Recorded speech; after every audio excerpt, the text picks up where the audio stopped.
All right. So welcome, Jim. I'm so excited that you're here with me today. Hannah, thank you so much. I'm really honored to be on the podcast, especially knowing that I might be the first guy who's ever been on this podcast. Yes, you're the inaugural Thank you. guy. Like we talked about, you're the first male guest on the SheBurns podcast. And I just really wanted to take a moment and highlight the importance of and the intent of our conversation today. Last month, when you and I first met and I heard your story, it really resonated with me. Mm, And what struck me the most is that our stories were so aligned. I'm a yeah. female, you're a male.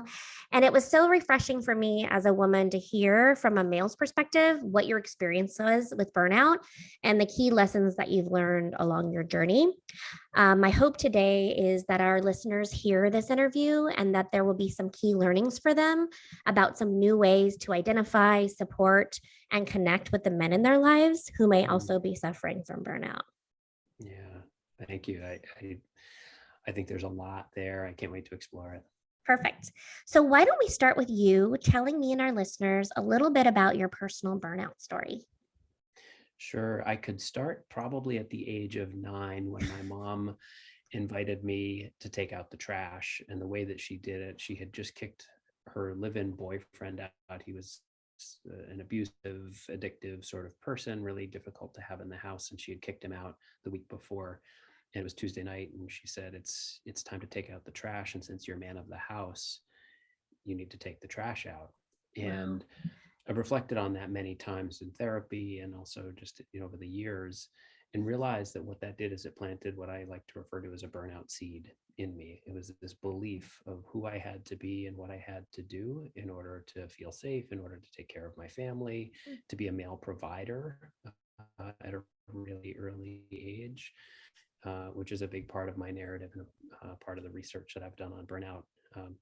And to maybe put the closing chapter on it, there's certainly a lot in between, but I really hit the depths of burnout about 8 years ago, working in a tech startup company. I was in senior leadership. I eventually became president of this organization. And I had so much going on. I'd just gone through divorce. I was dealing with the death of my grandmother, taking on way too much, still trying to take out the trash for everybody. And I just hit a wall. I had to walk away and leave the organization for a month. And I came back, I burned out again, and I eventually left for good. So it was a long journey to recognize my burnout and have those seeds, kind of turn into something that I guess I couldn't harvest anymore. Yeah, I don't like to hear that story, but I love what you said about kind of those initial seeds being planted. And a lot of the people that I speak with, they actually put a timeline on their burnout and they think it was just with their corporate job. But now that they look back, there's along the way, like you said, in their childhood, those seeds are planted along the way. And it really comes down to our beliefs, right? I mean, how we're socialized in society, and then also how we are raised as well, and our belief in ourselves. When you discovered that you were burned out kind of the last time, Mm. did you ask for help, and who did you turn to? Hmm.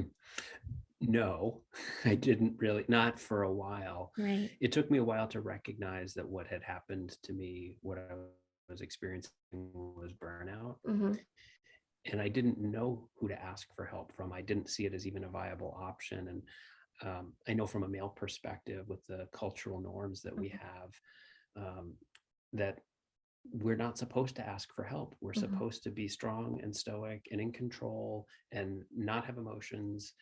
And so in a context like that, where I was like, I'm I'm a mess and I'm Yeah. afraid, and like it invited so much shame for me. Mm-hmm. And so I didn't reach out for help until a couple of years later. I started, the first place that I found help was not specifically for burnout. It was in an Al-Anon room. I had been in relationships throughout my life with a lot of people with addictions to alcohol. And I found my way into an Al-Anon room, and I started to realize all of these things about me that were also part of my burnout, in the ways that I was trying to take Wow. care of everybody else and not Mm-hmm. myself. Wow. It's amazing that you found a pearl of wisdom in Al Anon, right? I mean, here you are, you're having burnout and you're looking through all those patterns. And of course, Al Anon, they put it right in front of you, right? And you're listening to people's stories.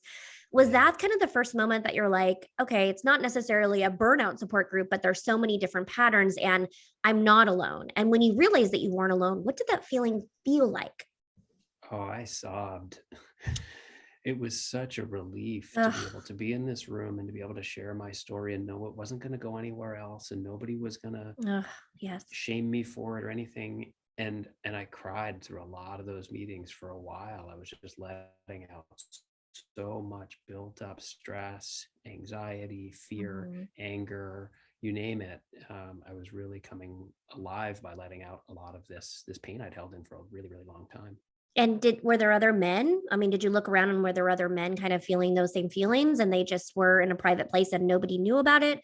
Or was it mostly women and then Jim?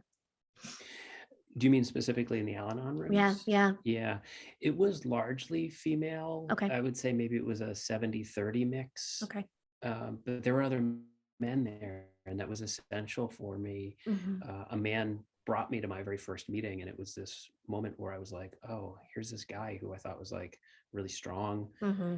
bringing me to this place where you go and you get help." And it was really helpful to see, to follow his footsteps literally and figuratively, but also to see these other men, some of whom had been working that program for decades, Wow.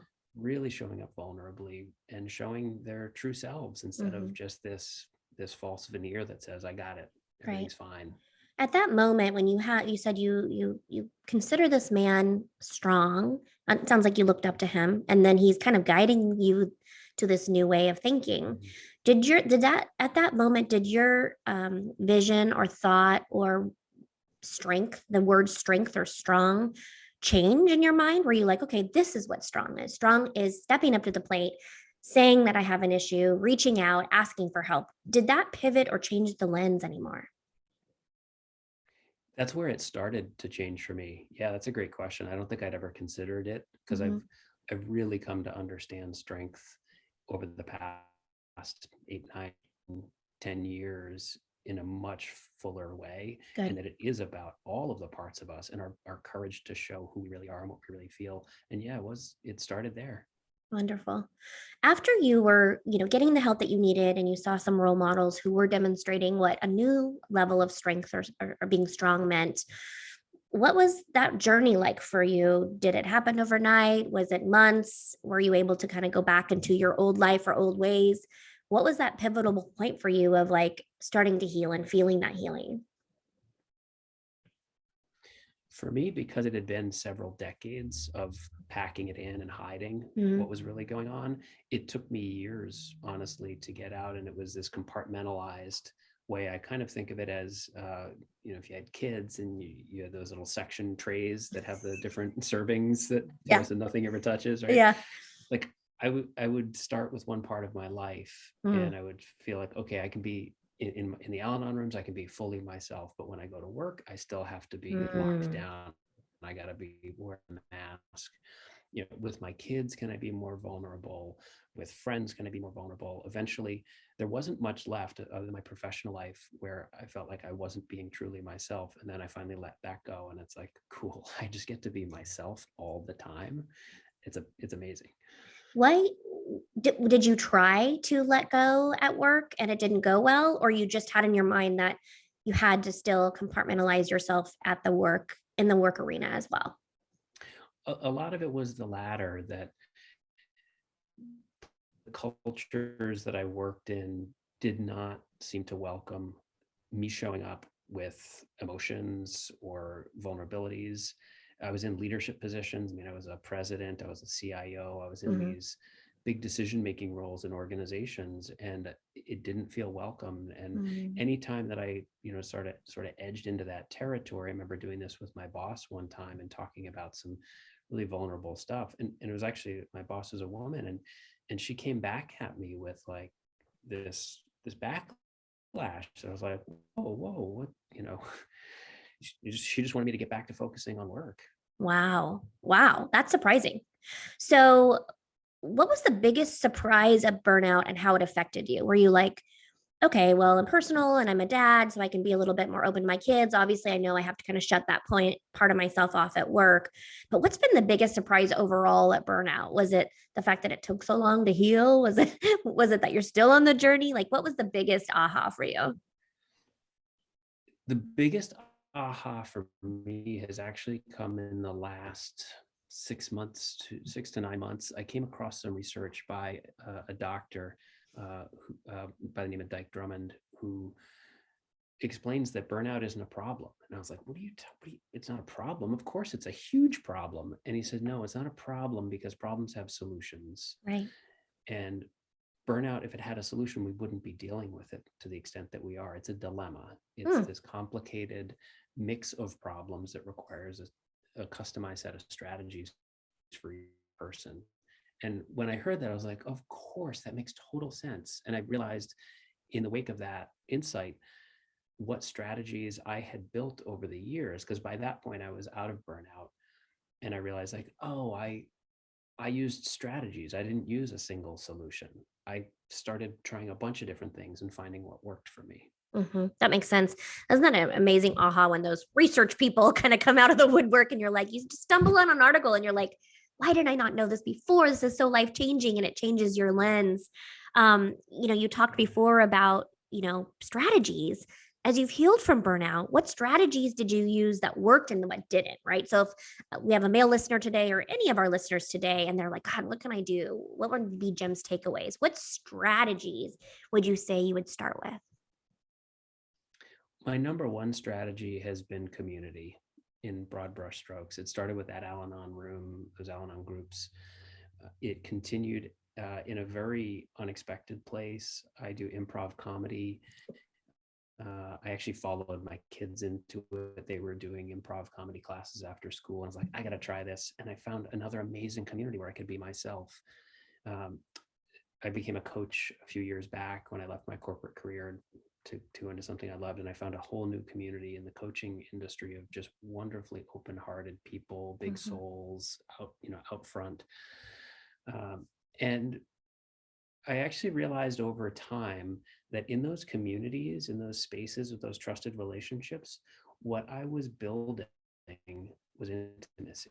I was building Mm. intimate connections with so many people where I could trust them, they could trust me, we could bring whatever we had.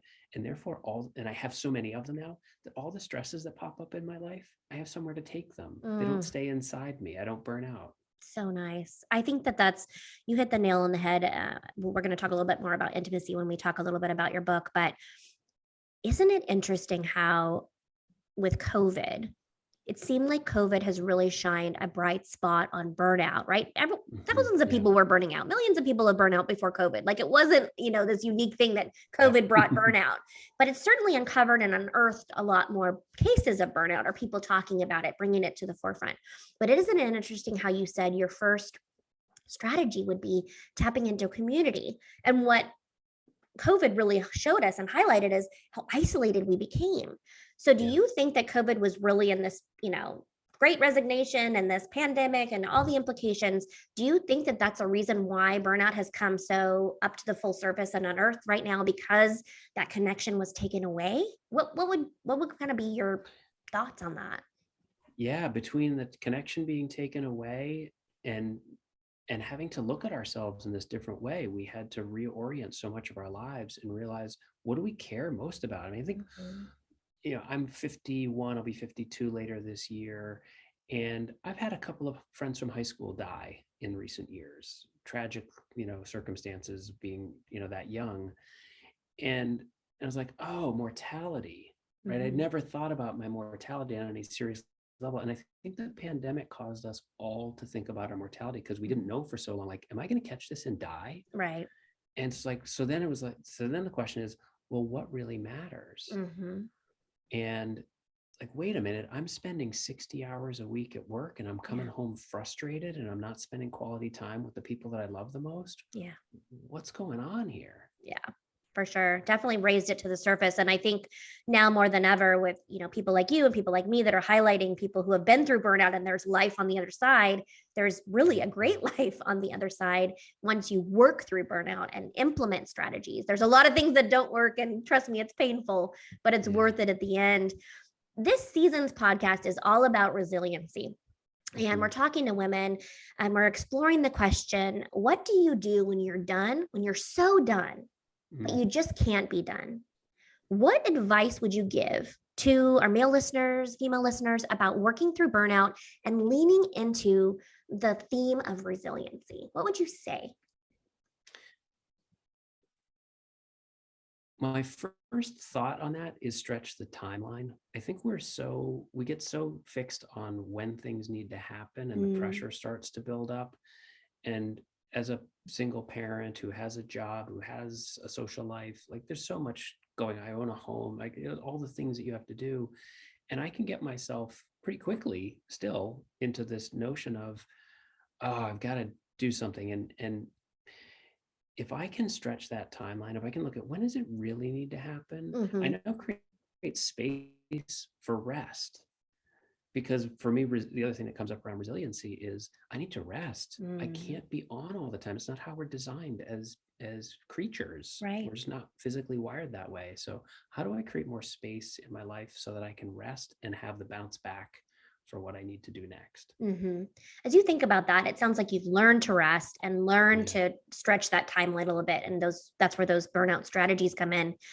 Tell us a little bit about what a bright spot has been for you post burnout, right? So we all talk about burnouts, hell, it's painful, it's rough, you're facing your inner demons, you're going back to your childhood and why you are the way you are, all that trash taking out. But Yes. there's also some really bright spots about burnout. What would be kind of your one bright spot when you think back and you're like, God, Jim, that was it. That was my moment. For me, it would be that it allowed me to understand my emotions and to develop emotional intelligence and all the benefits and gifts that's provided me in the professional realm as well as in my personal Hmm. relationships. I had to face some really hard emotions that I just Yeah. didn't want to, and I didn't for a long time, and they eventually boiled over, and I was like, okay, I got to deal with it. And it, it burned some things out of me that needed to be burned out. Hmm. What would you say to men, women in general who are keeping their emotions so close to them? They were raised that way. They were Mm. told to sit down and shut up or just work through it or hard, or, you have to put in a good hard day work, whether that means 10, 12 hours, even if it winds you up in the hospital.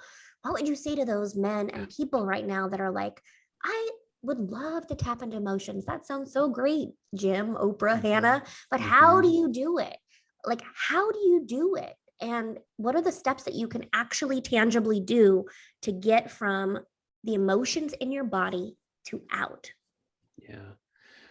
A few things that I've done include just giving myself time to sit and be quiet. So, mindfulness practices, whether it's formal meditation or anything else.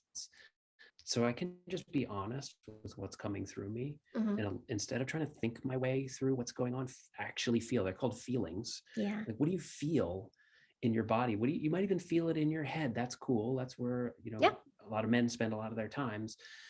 Uh, and then find what's a safe space where you can be honest with that, and it Mm. might not be with another person for a while. Mhm. I wrote in journals for years. I did them as electronic documents, and I've got like 300 pages of journals. Wow. It was part of my emotional processing because that's where I could do it safely, where I could figure myself out and feel safe enough to then say to somebody, hey, this is how I feel. I feel scared about this. I feel anxious about that. Mhm. And it helped me develop my emotional vocabulary in doing that. There's emotional vocabulary wheels for people that maybe like me, who started off like, Yeah. mad, sad, glad. Like, Yeah. It's to, true. Yeah. to like look at one of those and be like, oh, it's not mad that I feel. I feel frustrated. I feel Mhm. furious. Yeah. Just really starting to educate myself about how I felt. Do you think you can break through burnout without tapping into the why you burned out in the first place? Hmm. I don't think you can stay out. I Mhm. think you could probably get out? That's Yeah. a great question. I've never pondered that. Yeah, I think you could take some strategies that would move you into a better space, but if you haven't dealt with whatever that core issue is, like for me, it's people pleasing. Yeah. It's keeping other people safe instead of myself. Mhm. And if I hadn't identified that and gotten aware, and I can't say rooted it out because it still wants to come up, but I'm just aware of it so that I can catch myself. If I hadn't done that, I would probably be, in another burnout cycle or ready for one to come. Yeah, I love the question about, if you don't unearth or you don't tackle on those, deep issues or roots. I feel like there's a lot of people that I speak to when they don't address that and they use a couple strategies or they think they try to self-help their way, journal their way out of burnout, Yeah. without the community, like you mentioned, and without tackling, what am I really feeling, right? What am I really feeling, or taking that space? It is a cycle. I mean, most of us who have actually crashed and burned out years ahead, decades Oh ahead. yeah. So I Yeah. think it's that cycle that really needs to be addressed. Let's talk a little bit about the book you're writing, because that's really Mm. how your and my connection really started. Is as I saw on LinkedIn that you posted, "Hey everyone, I'm writing a book," and I have to admit, when I first saw I read part of the LinkedIn post it said about burnout. I thought, oh God, here we go. We're all writing a book on burnout. But what really struck me, honestly, about your book was the fact that you're also weaving intimacy in there and men. And I'd love to hear more, a little bit more about your book and what you're really delving into for our listeners. Yeah, and I love that, Hannah, that it's like, oh great, here's another burnout book, right? Well, from Because one burnout queen to king, another. yeah, indeed, and it is a huge problem. When I set out to write the book, I knew I wanted to write about a different perspective. I wanted to write it from a men's perspective because I haven't seen a lot of material out there. I mean, me being the first man on your podcast is another data point in that Yep. story that I see of like burnout is acknowledged by women. Bravo to all of you for acknowledging what's real. And for men, it isn't. And so, how can I make that more accessible? How can I open up a conversation, make it relatable where guys can be like, oh, yeah, what's going on for me is burnout and it's not good for me and it's not good for all the people around me. Mhm. And as I delved into it, I knew I wanted to write about this uncommon way that I stumbled into my on my own path of intimacy, that as I referenced before, building all those intimate relationships, whether it's with my improv teammates or with my kids or with my partner or with my friends or with my ex-wife, like I have intimacy in all of these relationships. And it came from that emotional reckoning. It came from therapy work. It came from recovery work. But there are a lot of paths into intimacy, just as there are all these paths into burnout that are unique. Well, the strategies, the multi-pronged strategy that we need to solve a big dilemma like burnout, intimacy provides it. And that's what I realized, that I had recovered from burnout by building this intimate web of connections around me so that I have joy in my life. I have people that I can cry in front of. I have people who support me, people who can help me work out problems. And the other topic, and I don't think we talked about this last month, or maybe I was just scratching the surface of it, but as I wrote the book, I realized a third topic belonged in there, and it's shame. So it's Yeah. burnout, shame, and intimacy for men. It's a really interesting tangle where shame sits in the middle, gets men into burnout because they feel like they have to be this provider, and if they fall short of that standard, they're shamed. Hmm. Once they're in burnout, it's too shameful to admit that because now I need help and Hmm. I'm not manly enough again. Yeah. And on the other side is intimacy, and there's shame around that too, like shame that I want to open up to somebody. I want to share my emotions with another man, with people that aren't my romantic partner. So yeah, it's been a really fascinating learning process for me to do the writing on that. It sounds like the untangling is there's healing in the untangling, and I'm curious. I'd love to hear, Mm. after the book is released and people start buying it, what the feedback is like. I can imagine comments like, "I never knew," or "I don't feel so alone," or "This is exactly what I needed," or but I think getting there, right? Getting there to even buy the book, like there's a lot of men that I know that Yeah. would look at that on the shelf or scroll through Amazon or and be like, that, oh, I don't need that or that type of thing. And so I think for those people, it's like, how are they going to get the help that they need? And yeah, I love what you said about, tapping into a community. I'm hopeful that there's going to be more men's groups after this, or if someone that Mhm. does attend an Al Anon meeting or whatever their bright spot is in their Yeah. journey that will start that healing. I'm really hopeful that's going to happen. And I hope that men are able to rise this topic up kind of to the surface so that we can really talk through it. I'm curious in your book, and maybe you can't tell us now because it's a sneak peek, but if you're going to talk a little bit about the impacts in a relationship. So I know when I crashed and burned on the bathroom floor and then went to the Yeah. hospital and then went to try to self-care myself out on burnout, I came back thinking, I'm a new woman. I'm not burned out anymore. I'm saved, and my husband's like, I went through this journey, but he didn't necessarily go through this journey, although he watched me. So I don't want to say collateral damage, but the relationships around you and the healing that has to take place, not only from within, but as a partner, as a wife, as a father, and as kids, right? I mean, your Yeah. kids saw you do this. So, Yep. what would be your advice, or are you exploring this in your book around the power of not only community, but family and your inner networks around burnout? Yeah, they're definitely in there. I mean, the working title of the book is Expansive Intimacy, because want it, I want us to realize that we have it everywhere, and family is the first place that we experience it. And for me, family and tight friendships, those have been challenged in my burnout journey. As I Yeah. have recovered, as I have healed, as I've become a whole person, Yes. the people on the other side of those relationships don't expect that. They don't even want that. They want me to Yeah. be the person who took care of their needs without them even asking. Yes. And in some cases, it's been slow and we've recalibrated the relationship and things are, just as good or better than they ever were. In some cases, we're still clunking along a little bit. And I've had some relationships that I've had to let go of because Mm. what I value in life, the honesty, the kindness, like to myself and others, it's it's a different set of values on the other side, and I didn't realize it until I had kind of opened my eyes up to how I was living, and I realized, like, oh yeah, we've worked on it, but Yeah. right now we can't be in that same relationship. I'm glad that you mentioned that because I've experienced that as well. Is the people that I thought were going to be around for me when I uncovered Mm, true Hannah. yeah.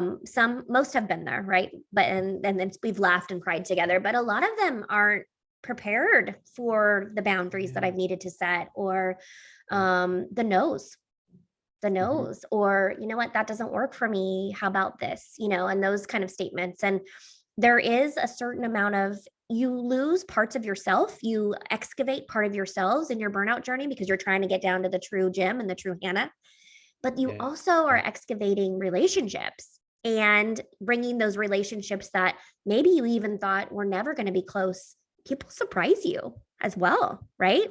That they're able Yeah. to rise to the challenge or the occasion. And they're also like, oh, I'm really liking this intimate conversation. And then you're able to like go deep with someone that you're like, I didn't realize that they could ever go Yeah, I have. deep. There's somebody on my improv troupe, and we've been performing together for 4 years, and I love her. I've always loved her. She's hilarious, and it's always felt like we're just, we're more almost more acquaintances than Yeah, friends. Like we're not close friends. right. And in the last couple of years, and this may be also pandemic related, um, but we've just gotten so much closer. I remember Mm. one day after a show, she came up to me afterwards as we were kind of getting ready to go, and she's like, "I love you." I'm like, Aw.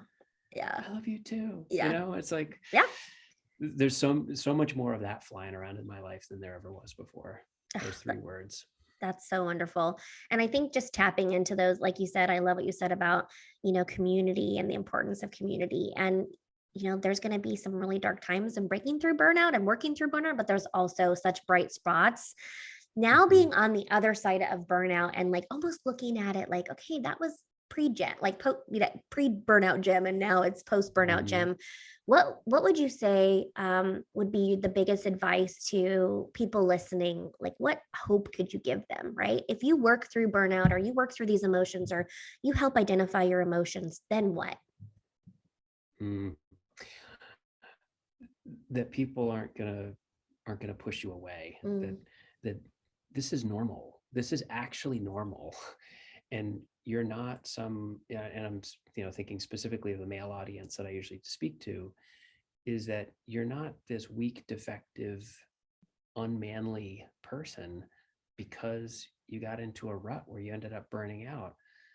That we actually want you as your full self, because mm, when you're burned out, you're just not good to yourself. You're not good for all the people around you in the ways that you can be. And we want that. So, dropping the idea that it's shameful, that it's weak. You touched on it earlier. It's funny that you mentioned it, because it's the subtitle of my book I'm still playing with.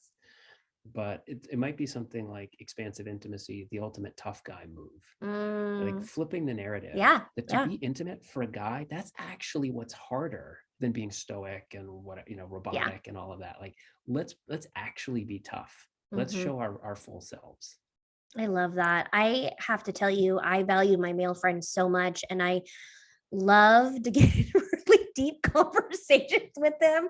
First, it was a test in my 20s and 30s, but now I really crave that intimacy with a lot of men outside of my Mm, husband. And I think a lot of people think, when they think intimacy, they think cuddling and they think sex, truly. But the totally. root of the intimacy really is connecting, two souls sharing back and forth, a mutual exchange. And in that, I almost want to say to men and women, if without intimate connections, whether it's with your kids or your spouse or your best friend or other men or other women, you aren't really alive, No. because that's where the growth happens, and that's where the love happens, and that's where the secret sauce per se happens. So I Yeah. think if you really want to turn someone on, or turn their light on, or ignite them from inside, intimacy is the key. Yeah, we have to reveal ourselves Mhm. in order to experience intimacy. We need to be with other people, and, and be curious about them and Yeah, reveal things about ourselves. We have yeah, to let our inner worlds be accessible to other people. yeah. And when we do that, we build these relationships where now it's like we can just flow back and forth on anything. Hmm. And yeah, I'm so glad you called out, intimacy as the, being euphemized. You've made into a euphemism, whatever that is, right? Yeah. That it's not sex. It Hmm. is, and it's Yeah. so much more than that. And that's Right. why, expansive intimacy made sense for me. Is like, let's break that open, right? Hmm. There's all these different ways that we can experience intimacy with each other, through spiritual experiences, or intellectually, or physically, non-sexually, Yeah. and sexually. Like that's It's that's all it's all things, right? yeah, that's right. So I'm just excited to have this conversation. I was kind of going back and forth, like, should I have Jim on because he's a dude, and it's a women's podcast? But I think it's important now more than ever that, as women have uncovered burnout and we're starting to get more comfortable with it, and organizations are like really realizing that this is a pandemic, an epidemic in its own right. It's a real Yeah. issue. We have to address that. When I'm going and coaching and speaking to these organizations, my program was for women, but now I had to open it up to everybody's burning out. What can we all do? Yeah. It shouldn't be gender specific. It is a human problem, Hmm. not a problem, but human dilemma, Yeah. Yeah. and we all have to solve it. All hands on deck together. I'm going to flip the script a little bit to a little bit of a lighter topic, although I'm Yeah. super excited about your book. I want to ask you, because you're a comic and you like humor, kind of a fun question, if I may. If I could tell you that you would only live one place for the rest of your life, and it would be all in the world, and I gave you Oh, a one-way first class ticket to go there, where would you choose to live and why? oh man, that is such a good question. I can't wait to hear your answer. Um, I'm not going to go with Canada, even though it's an amazing country. It's just too cold. Okay, yeah. Love Canadians. Mhm. That's the first thing that popped into my mind. I don't know why. Sorry for the Canadian listeners out there. I love you. I mean, the best place I've ever been, like the most magical, beautiful, peaceful place I've ever been is Hawaii. Mm, And I would go back to probably Kauai and just, mm. be near a beach. Like that's like the visceral thing of like, especially coming out of New England winter as Oh I am God, I right can now. It's like, get imagine. me to freaking Hawaii right now. You just want sun. I'm I gonna just FedEx you a sun lamp. yes. Um, and I think it's, for me, it's actually not necessarily a geographic place. Mm, It's a place like, what I want really is I want that community. I'm mm, like a community junkie now. It's like I want to be at the improv theater where everybody goes to laugh mm. at the same time, because that's the most spiritual place that I know. um, I want to be, actually the very first thought that entered my head was like, well, I just want to be at my partner's house Yeah. and be with her because we love each other so much. And Mm. I just want to spend time with the people I love. But that would be too exclusive. I want to be around all my people. Right. That's where I want to Well, you be. can have some intimate moments with your partner, but then also go to Kauai. That's right. Or we could go to Kauai together. Exactly. Even Exactly. better. I'm curious, when you are done writing your book and you're launching your book and your first 100 copies are Mm, purchased, what are yeah. you going to do to celebrate your journey from crashing and burning to the Al-Anon? Like, all, when you think back at, like, it's almost like Mm, you're on your deathbed and like all these like burnout flashes, or like your whole life flashes before your eyes. Now that you've like put your baby, everything down in this book, because that's what it truly is. This is your heart, it your is. soul, your intimacy. This is your, I'm sure you've had tears as you're writing frantically as well. Yeah. I mean, How I'm are you? having to process shame Yeah, I as mean, I it's go through my therapy. book. Oh, it's like free therapy. Well, not free, but whatever. Yeah. How are you going to celebrate, Jim? Because this is an accomplishment and I'm super excited for you. How are you going to celebrate? My partner's writing a book at the same time, so we'll be celebrating at the same time, I bet. Awesome. I think the celebration for me is going to be to thank a lot of people. I Mm, mean, for me, like that, like I didn't write this book. Like this book, you know, is being written through me, through all of these relationships and all these people who've helped mm, me, people who, including people who were there while I was burning out and maybe were like right alongside with me on the yeah. bus. Like I want to just be grateful for all of that. And I'll probably also, like, I'm a foodie, so I'll probably, go out for a really nice dinner someplace, which I haven't had a chance to do nearly enough lately. Um, but yeah, I just I've found, once I got past the real depths of burnout, gratitude became an essential for me, because I had to Mm, recognize like, oh, I'm not there anymore. And even yeah. though I wasn't exactly where I wanted to be yet, I did kind of a full life rebuild in my 40s, and it was hard. It was really hard sometimes.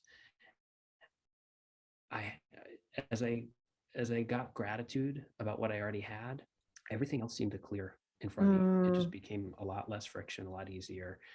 And so I'm going to have a big gratitude party in some way. That sounds incredible. I love hearing you say that the first, knowing that you've tackling people pleasing, but the first thing that you're going to do is have a gratitude party and thank people. Because I think the other piece that I think a lot of people don't touch on is how isolating burnout can be and how lonely it Mm, can be in the mm, beginning. But if you do it right and you work through yeah. it, you have people cheering you along the way, propelling you along the way, being creative with you, showing up at improv, going to Al-Anon meetings. You can meet the partner of your dreams during this, Yeah. because you are rebuilding the life or building a life that you've always known you've yearned for and wanted. Yep. It's painful to get there, but once you do, God, it feels good. Wow. Thank you for just recapping my book, Hannah. That was exactly what I wrote. I love it. I love it. Well, thank you, my friend, for joining me today and for being the first man on the SheBurns podcast. I consider you a champion of women, since it's also Mm, Women's International Day. And just, I really love what you said about the importance of intimacy and connection and unveiling who you truly are, and how, as men and as women, it's all about tapping into who you truly are and being yourself in all mm. facets of your life and in all compartments on the plate. So, thank you so much. Yeah. Thank you for having me, I really appreciate being on this platform. Women have been so instrumental in my whole life. I actually wrote a post that I put up today about International Women's Day, just thanking all the women who've been mentors and supporters for me in my life. And one of the things that I found for me and for a lot of the men who come to me for coaching is they come through their women. Their Mm, women, you all have so much influence on the men in your lives, and they might be suffering in silence, and they might need a little nudge from you.